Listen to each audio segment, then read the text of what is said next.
વિશ્વ નેતા અને આજીવન જનસેવાના ભેખધારી વડાપ્રધાન શ્રી નરેન્દ્રભાઈ મોદીના જન્મદિવસની ઉજવણી સમગ્ર દેશ 17 સપ્ટેમ્બરના દિવસે કરવાનું છે. તેના નિર્ણાયક અને અડગ નેતૃત્વમાં આપણી બહાદુર સેનાએ ઓપરેશન સિંદૂર પાર પાડ્યું છે. તે માટે 140 કરોડ દેશવાસીઓ વડાપ્રધાન શ્રી અને સેનાને અભિનંદન આપી રહ્યા છે. આદરણીય શ્રી નરેન્દ્રભાઈ મોદી જ્યારે 2014માં પહેલી વાર વડાપ્રધાન બન્યા ત્યારથી તેમના જન્મદિને સેવા દિવસ તરીકે ઉજવવાની પરંપરા ઊભી થઈ છે.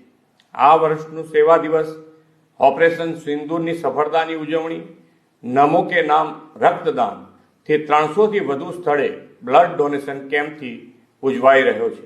એક જ દિવસમાં સૌથી વધુ લોકો દ્વારા બ્લડ ડોનેશનથી વિશ્વ વિક્રમ બનાવવાનું આપણું લક્ષ્ય છે.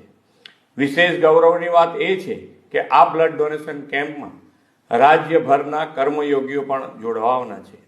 વડાપ્રધાનશ્રીએ આપેલા જનસેવાના કર્મયોગી ભાવને આ કર્મયોગીઓ ચરિતાર્થ કરે છે. સૌ બ્લડ ડોનર્સને આ માટે ખૂબ ખૂબ અભિનંદન પાઠવું છું.